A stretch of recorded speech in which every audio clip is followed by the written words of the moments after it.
équivalent.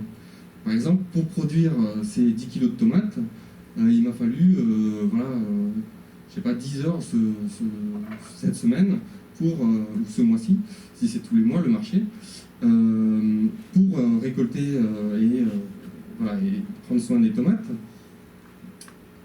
Et puis celui d'à côté, il propose 3 heures de coiffure.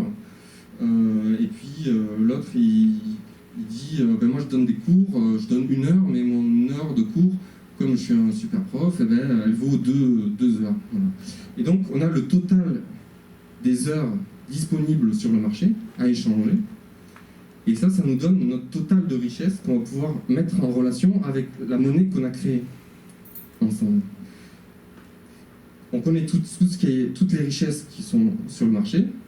C'est chacun qui, sur la base d'un accord social, évalue les richesses qu'il met sur le marché.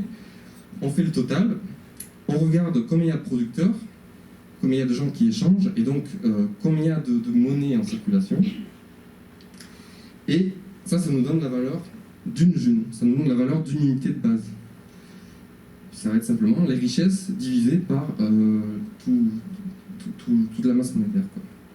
Et sur la base de cette valeur, de la june en heure de travail, c'est-à-dire qu'on va dire qu'une june, 10 junes, c'est 1 heure de travail. Voilà.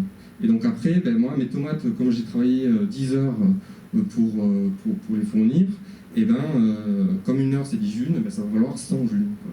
Et ça nous permet de fixer des prix de toutes les choses à l'intérieur du marché. Bon voilà, alors ça c'est un peu compliqué, c'est une idée que je propose, qu'on essaie de mettre en œuvre à petite échelle, mais bon après tout est possible quoi. Voilà, donc ça permettrait de créer un réseau d'échange qui soit libéré de la dette. Donc voilà. Donc face à toutes les urgences qui nous arrivent en pleine figure, là on voit bien que le système économique ne va pas tarder à décrocher. En tout cas, effectivement, ils vont essayer de le garder en main, d'essayer de le faire durer le plus longtemps possible pour garder leur pouvoir, mais c'est pas viable. C'est-à-dire que de plus en plus, ils vont être obligés d'être de plus en plus fascisants, si vous permettez l'expression, de plus en plus durs dans le contrôle de la population, pour pouvoir maintenir cet équilibre social qui jusque-là marchait relativement bien grâce à la dette. Quoi. Mais le problème, c'est que nos ressources diminuent, c'est-à-dire qu'à cause du changement climatique, on devient moins productif, les champs produisent moins, il y a des catastrophes naturelles, il y a des épidémies, etc. Et donc on produit de moins en moins de richesses en fait. Et c'est aussi parce qu'on a de moins en moins d'énergie disponible. L'énergie, c'est-à-dire le pétrole, grosso modo, le pétrole, on a dépassé le pic du pétrole, donc là on est sur une phase descendante, ça va peut-être mettre 100 ans, 200 ans, je ne sais pas, mais en tout cas on est sûr qu'on va avoir de moins en moins de pétrole, et donc il va valoir de plus en plus cher, et que donc tout va devenir de plus en plus cher. Sachant qu'en plus, comme on a arrosé de milliers de milliards de dollars, donc pour l'instant ça reste dans le système bancaire et financier, mais ça va ruisseler, c'est-à-dire que la baguette qui vous payez, je sais pas, 1 euro, dans 6 mois, vous la payerez 1,20 €, 1,30 €, et puis un peu plus, et puis ça peut aller très très vite. Quoi. Et donc là-dessus, il faut qu'on ne reste pas passif, quoi. Il faut qu'on prenne en main, on peut localement produire notre nourriture, créer des filières de production, créer des filières pour la construction des bâtiments, etc. Et ça, on peut le faire. Et peut-être que ce serait bien d'essayer de le faire avec une autre monnaie que l'euro, parce que tant qu'on utilisera des euros, on restera à alimenter le système financier, bancaire, qui nous ruine, quoi, en fait. Donc voilà. Je reste à votre disposition pour toute information complémentaire. Je vous remercie beaucoup de votre attention. Et puis, on va passer à la phase un peu d'échange, de discussion et de questions. Donc, merci à tous et à toutes.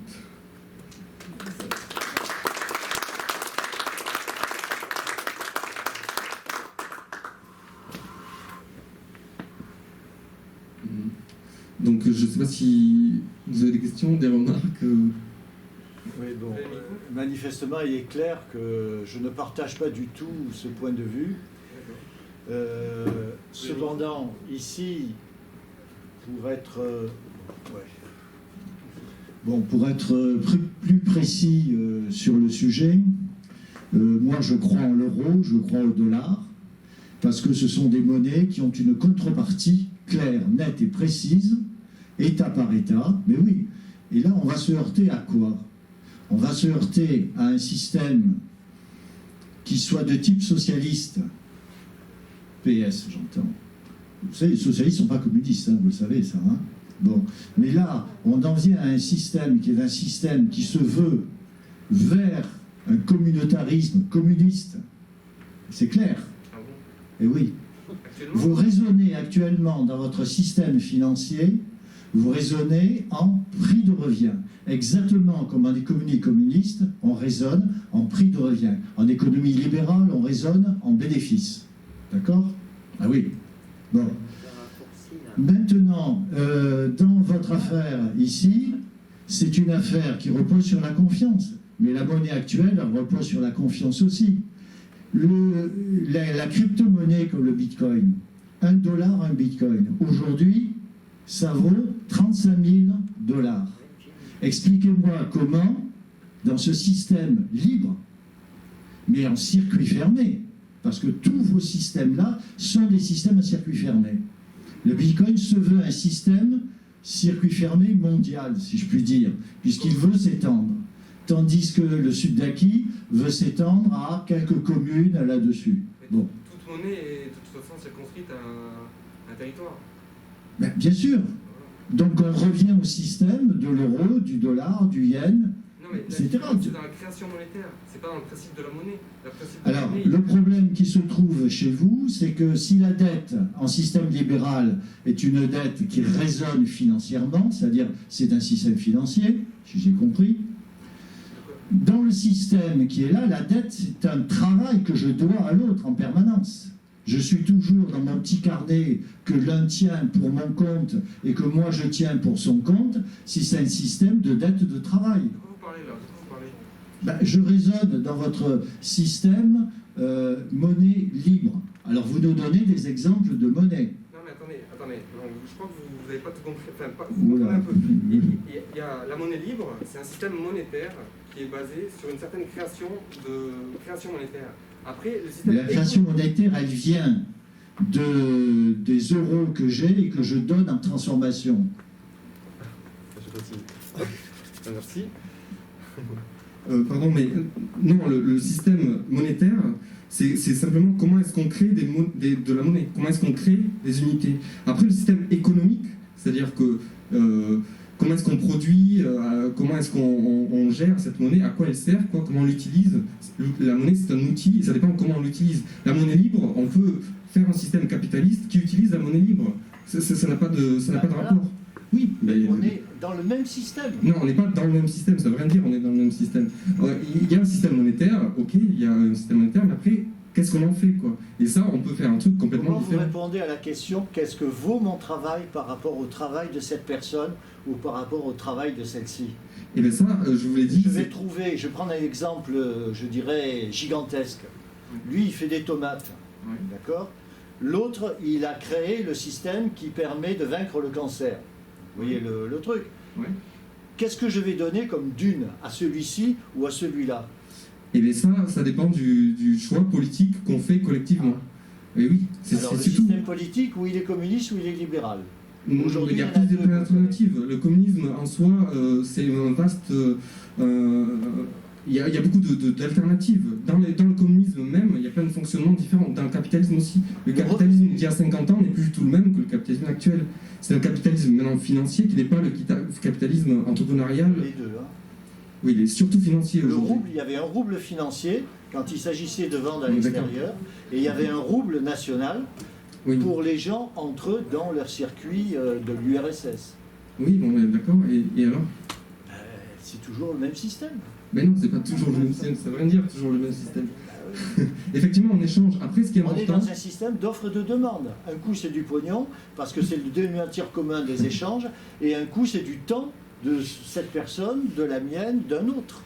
Bien sûr. Mais ça, c'est l'économie. In fine, La formation. in fine, ce qui se passe, c'est qu'on travaille tous, on participe tous à la création de richesses, que ce soit par voilà, l'éducation des enfants, prendre soin de nos aînés, cultiver, construire des maisons, réfléchir. Voilà, chacun produit, participe à la société et travaille quelque part dans la société. Après, on répartit les richesses que la société a produit. Et cette répartition de richesses, elle est purement politique, c'est un choix. C'est un choix qui peut être changé du jour au lendemain, c'est une convention sociale, c'est un choix. Après, ce choix-là, il va être déterminé, en tout cas défini ou contraint par le système monétaire. C'est-à-dire qu'aujourd'hui, le système de création monétaire par la dette permet d'imposer un certain fonctionnement de la société qui est destructeur, quoi, qui est suicidaire. Ce qui est suicidaire parce qu'on a besoin de croissance pour pallier à la dette et que cette croissance nous fait consommer de plus en plus de ressources et à tout prix, quoi, je veux dire. Et là, on détruit nos systèmes de création de richesse pour pouvoir payer aujourd'hui et en fait s'endetter encore plus et donc on pourra encore moins se payer demain. Donc, voilà. Oui.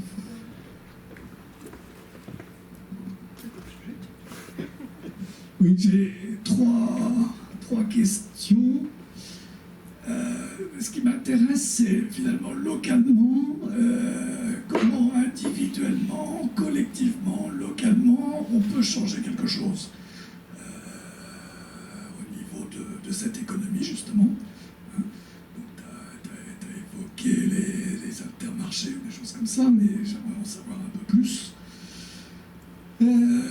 Est-ce que si demain je veux adhérer à la June, qu'est-ce que je fais, quoi, globalement, et ça revient un peu, quel argent je vais avoir, est-ce que ça va me permettre de vivre ou pas, tu vois. La deuxième chose, c'est le DU, j'ai un peu de mal avec ça. Hein. Donc j'ai bien compris que globalement, une personne avait droit à un DU par jour. Voilà. Ouais. J'ai compris. Mais en fait, j'ai pas bien compris ce que ça voulait dire. Et puis la troisième chose, c'est que tout à l'heure, on parlait du Bitcoin. Je pense pas qu'on puisse dire que le Bitcoin soit une monnaie libre. C'est une crypto-monnaie, mais elle n'est pas du tout libre. Non, ça n'a rien à voir. Ce que vous disiez là. Non. C'est que c'est une crypto-monnaie au même titre que la Bitcoin, mais c'est deux monnaies différentes qui n'ont rien à voir. Elles sont juste, les outils de la même technologie, c'est comme vous disiez, je sais pas moi. Le dollar et l'euro, ben c'est des... Enfin non, pas le dollar et l'euro justement, mais je sais pas, moi si vous faisiez le troc, non, enfin je sais pas, j'ai pas de comparaison.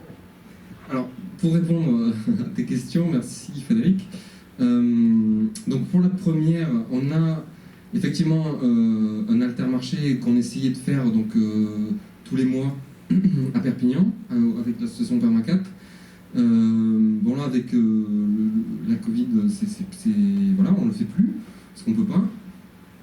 Mais on aimerait bien le faire quand même. Alors après on a un site web sur lequel on peut déposer des annonces et voilà, faire une sorte de Le Bon Coin, mais qui ne soit pas en euros. Alors ça il en existe déjà plusieurs.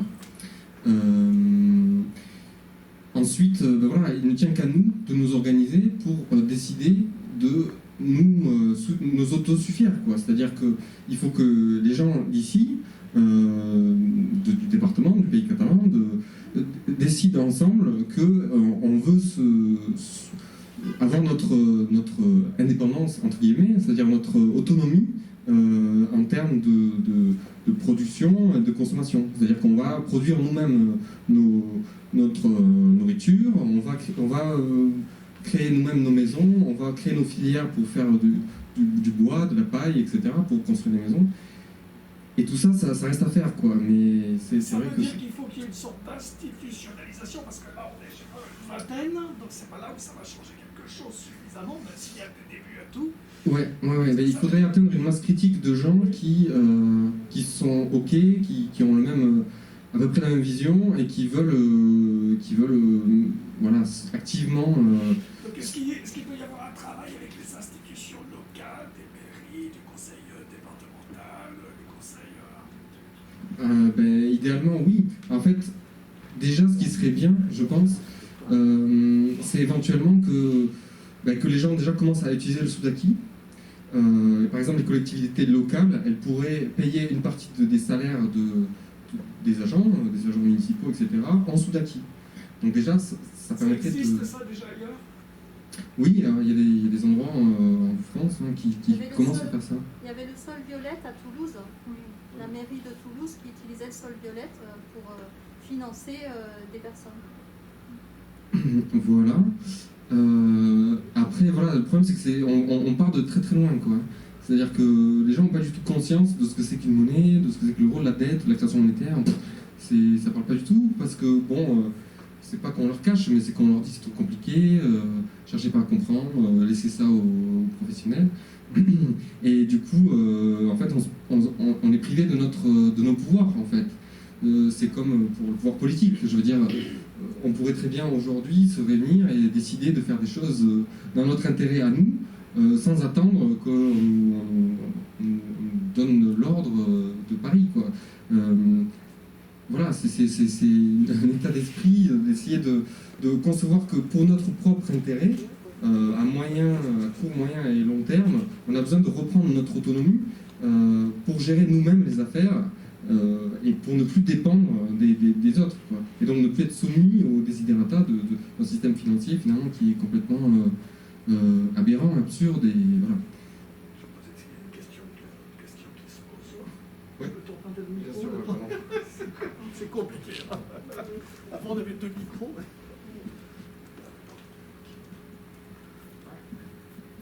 Bon, moi, je vais quand même faire part de un peu ma surprise, parce que je suis d'une génération où quand je voulais aller en Espagne, il fallait que je change mes francs en pesetas.